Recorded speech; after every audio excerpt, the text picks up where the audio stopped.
அனைவருக்கும் வணக்கம். Welcome to my channel. இன்னைக்கு ரொம்பவே ஹெல்த்தியான ஒரு கேக் எப்படி செய்கிறதுன்னு சொல்லி பார்க்கலாங்க.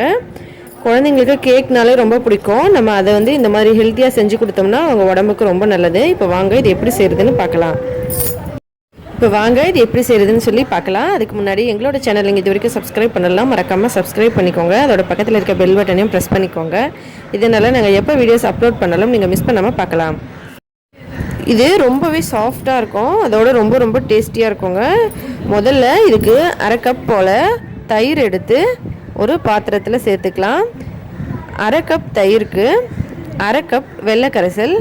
வெள்ளை நம்ம எப்பவும் போல் ஒரு கிண்ணத்தில் போட்டு அதை அடுப்பு மேலே வச்சு லைட்டாக வெள்ளம் ஃபுல்லாக கரைஞ்ச உடனே நம்ம அந்த மேலாக்கா இருக்க அந்த வெள்ளை தண்ணியை மட்டும் சேர்த்துக்கலாம். அடியில் சின்ன சின்ன மண் தூசு அதெல்லாம் நிற்கும். அதனால் நம்ம வெறும் வெள்ளைத்தூள் மட்டும் அந்த தண்ணியை சேர்த்துக்கலாம்.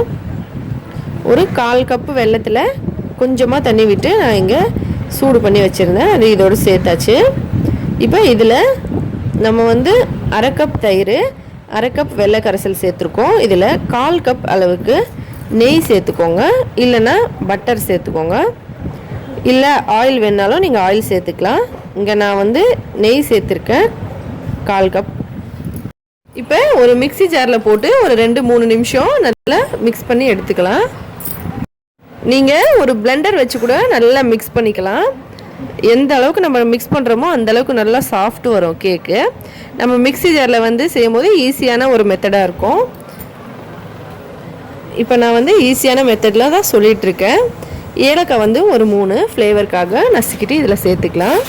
இதில் 1 கப் அளவுக்கு கோதுமை மாவு சேர்த்துக்கலாம். கோதுமை மாவு பார்த்திங்கன்னா உடம்புக்கு ரொம்ப ரொம்ப நல்லது. குழந்தைங்களுக்கெல்லாம் நம்ம கோதுமை மாவு அடிக்கடி சமைச்சு கொடுக்கணும். அப்போ தான் அவங்களுக்கு நல்ல ஹெல்த்தியாக இருக்கும் உடம்பு. நல்ல ஒரு ஹெல்த்தியான இன்க்ரீடியன்ட் இந்த கோதுமை மாவு. வெரைட்டியான டிஷ்ஷஸ்லாம் நிறைய செஞ்சு கொடுக்கலாம் கோதுமை மாவு வச்சு. இப்போ இதை சேர்த்துட்டு நல்லா மிக்ஸ் பண்ணிக்கலாம். நம்ம ஏற்கனவே நல்லா மிக்ஸ் பண்ணிட்டதுனால இப்போ லைட்டாக மிக்ஸ் பண்ணால் போதும். நம்ம ஃபஸ்ட்டு அந்த மிக்ஸி ஜாரில் போட்டு நல்லா மிக்ஸ் பண்ணிட்டோம், அதனால் அது நல்லா சாஃப்டியாக இருக்குது. இப்போ லைட்டாக மிக்ஸ் பண்ணால் நமக்கு போதும். இதில் 1 கப் அளவுக்கு சின்ன சின்னதாக கட் பண்ணி வச்ச பேரிச்சம்பழம் இதையும் சேர்த்துடலாம். இதோடவே 1 கப் அளவுக்கு பால் சேர்த்துக்கலாம். இப்போ இது எல்லாத்தையும் ஒன்றா நல்லா சேர்த்து மிக்ஸ் பண்ணிடலாம். இந்த மாதிரி கன்சிஸ்டன்சியில் இருக்கணும். பாருங்கள், இது நம்ம பேட்டரி எந்த அளவுக்கு நல்லா சாஃப்டாக இருக்கும் அந்த அளவுக்கு கேக் நல்லா சாஃப்டாக வரும். இந்த மாதிரி கன்சிஸ்டன்சி இருக்கணும். நம்ம இது பேட்டரி ஃபஸ்ட்டு நல்லா மிக்ஸி ஜாரில் போட்டு மிக்ஸ் பண்ணிட்டதுனால நல்லா சாஃப்டாக வரும். பேக்கிங் சோடாவோ இல்லை பேக்கிங் பவுடரோ ஆட் பண்ண தேவையில்லை. இப்போ ஒரு பாத்திரத்தில் ஆயில் நல்லா சைட்லலாம் தடவிட்டு இந்த பேட்டரை இதில் ஊற்றிடலாம்.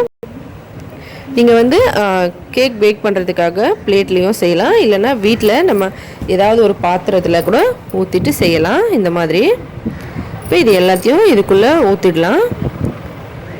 இந்த மாதிரி இந்த பாத்திரத்தில் பேட்டர் நம்ம ஊற்றினோடனே இந்த மாதிரி லைட்டாக 2 தட்டு தட்டிக்கலாம். அப்போ தான் அடியில் ஏதாவது பபுள்ஸ் இருந்தாலும் இது ஃபுல்லாக எல்லா மாவு எல்லா சைடும் வந்துடும். அதுக்கப்புறம் மேலே கார்னிஷ்காக பேரிச்சம்பழம் சின்ன சின்னதாக கட் பண்ணது ஒரு அரை கப் இதை மேலே சேர்த்துடலாம். இப்போ பாருங்கள், ஏற்கனவே நம்ம உளுத்தம்பருப்பு கேக் எப்படி செஞ்சோமோ அதே மாதிரி தான் ஒரு பெரிய பாத்திரத்தில் கொஞ்சம் உப்பு சேர்த்து நல்லா சூடு பண்ணிக்கலாம்.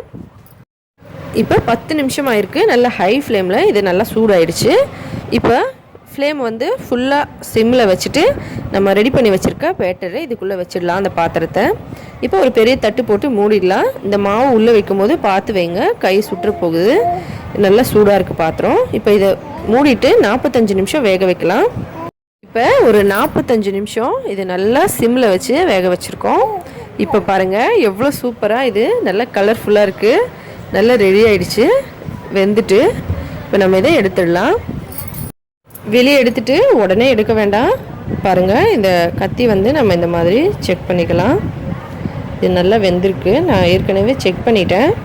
இப்போ உங்களுக்கு காட்டுறதுக்காக தான் நான் செக் பண்ணி காமிச்சேன். இது இப்போ நல்லா வெந்திருக்கு.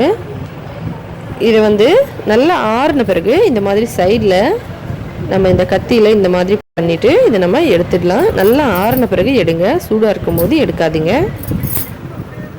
இப்போ பாருங்கள், ஒரு ஹெல்த்தியான கேக் வந்து குழந்தைங்களுக்காக சூப்பராக ரெடி ஆகிடுச்சு. எவ்வளோ ஈஸியாக நம்ம இதை செஞ்சுருக்கோம்.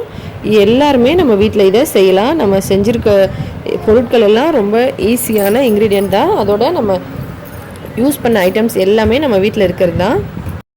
இது சூப்பரான சாஃப்டாக இருக்குங்க. கண்டிப்பாக ட்ரை பண்ணி பாருங்கள். குழந்தைங்களுக்கு பொதுவாகவே கேக்னால் ரொம்ப பிடிக்கும். நம்ம அந்த கேக் வந்து இந்த மாதிரி ஹெல்த்தியாக செஞ்சு கொடுத்தோம்னா ரொம்ப அவங்களோட ஹெல்த்துக்காக யூஸ்ஃபுல்லாக இருக்கும். கண்டிப்பாக ட்ரை பண்ணி பாருங்கள். இந்த வீடியோ உங்களுக்கு பிடிச்சிருந்தா லைக் பண்ணுங்கள்.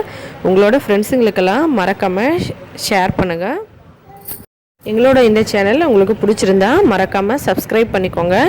மேலும் இதே போல் இன்னும் பல வீடியோஸ் பார்க்குறதுக்கு இந்த வீடியோவை பார்த்த அனைத்து நண்பர்களுக்கும் மிக்க நன்றி. வணக்கம்.